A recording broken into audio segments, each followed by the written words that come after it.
Share with you a little bit about how we're going to heat and cool the cargo trailer slash camping trailer. Well, we called Williamson Heating and Plumbing, the same people that did totally replaced our heating air conditioning system in our house, and we got all mini splits so we can control each room with a different temperature and just not even have it running on rooms we're not using. So they came up with this Mitsubishi electric mini split. Now, I didn't want to worry about having 220 volts in the cargo trailer. So this is a 110 volt system. Now, Mitsubishi only sells one model of 110 volt, and it's this one. And this is going to be far more heating and air conditioning than we could ever use. I could have probably got a smaller unit if I went to the 220s, but this is what we decided to go with.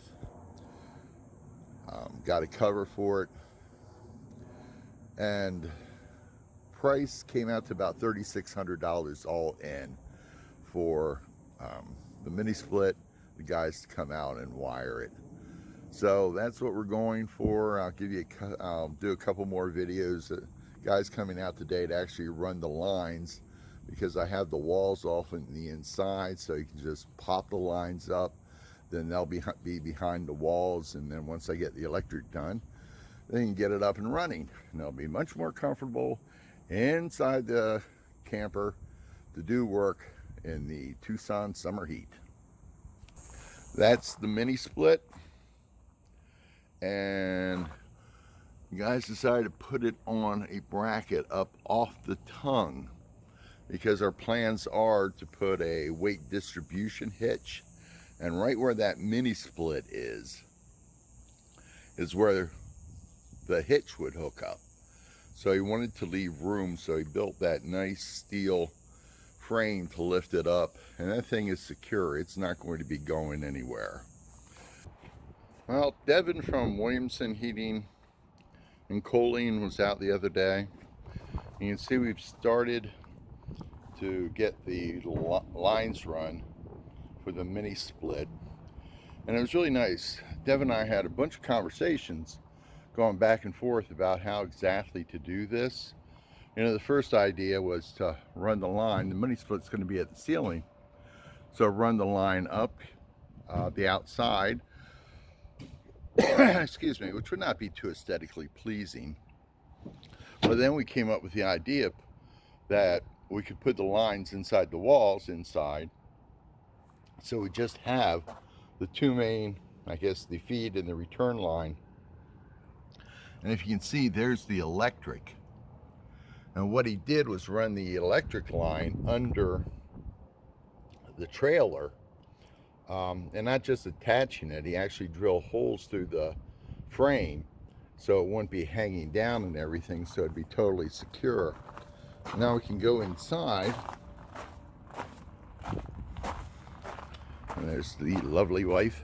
Say hello, lovely wife. Hi. Okay. Should I talk about this? No, we're getting there. We're going to be doing another video about the floors. And there's the lines coming in. Okay, and the lower lines. And he drew where when we put the walls up, and I'll show you that later in the video, he put marks.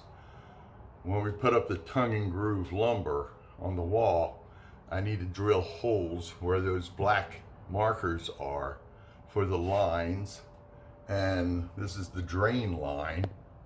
That hole there going down. And I think I mentioned earlier that it was $3,600 for this, for the system. And let me go over here and show you where the electric line comes in. And he did that. Whoa, there's a big swing. Right there coming out of the floor, which is where we're going to have the electric. So I'm sure a lot of you might be saying to yourselves, hey, you could have found that a mini split online for $1,000 or even less, and they're pre-charged and you can install them.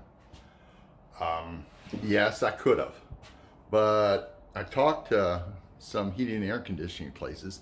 Nobody was willing to install it. if I bought it from like Lowe's or Home Depot or off Amazon.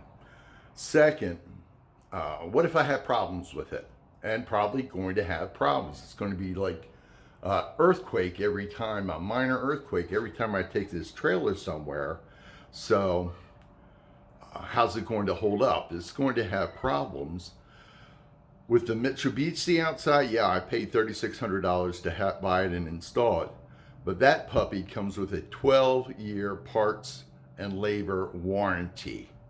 Plus, since I'm not on the road full time, when we come back here to Tucson, if I have any problems with it, I can just call up Williamson. They can come out, they can get the parts within a day and get it fixed.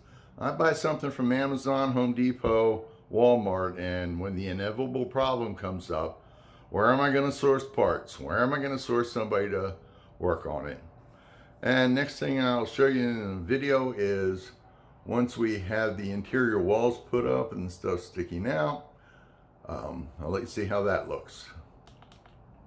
And one thing I was thinking about with this MiniSplit, going down the road, stones flying up into that grill in the front where the blower fan is, that just seemed to me it was going to lead to trouble. So I sourced about 3 blocks from my house. There's a guy that does like covers for boats, and basically he can make anything you want.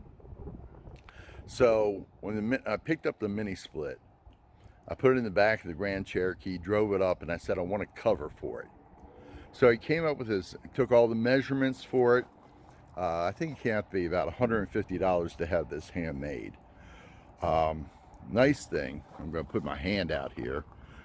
This front here, he padded it. So any stones that fly up, just going to bounce off.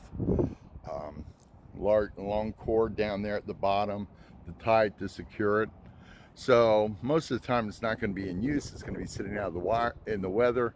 This should do a good job protecting it. So I think it was a good idea, especially as I said, going down the road, all those stones flying up, just to give it a little more protection when we're driving. Oh, there it is, totally installed. We checked it out. It works awfully well. I don't think we're going to have any problem cooling down and heating this Mitsubishi MiniSplit. They don't make many sizes. That's 110 volt. So this one should not have any problem taking care of us no matter what the outside temperature is. I want to give a shout out to Professional Trailer Repair, who did the original mounting, and Williamson Electric in Devon, who works there, who I think had to come out here 3 times to get it totally installed. First to run the lines, I guess maybe twice, to run the lines, and then to come do the final hookup. So that's the MiniSplit. Probably, I don't know, a year after we're out on the road, I'll do an update on this. You know, probably do an update on everything in here, the refrigerator, the MiniSplit. And just to give you a shot, that's up in the V, just going backwards towards the back door. Excuse the walls that I'm still working on, getting the paneling up. But as I said, I think it doesn't take up much space. It's going to do a good job, and it's going to make boondocking so much more pleasant in bad weather. And as all videos end, please like, subscribe, notifications, leave comments. I appreciate it. And if you have any questions on the YouTube channels, my email, you can always drop me a note. I usually check email every week or 2 for the YouTube channel, and I'll be glad to answer any questions you have. Put them in the comments. So, one major job finished, and wishing everybody a blessed day.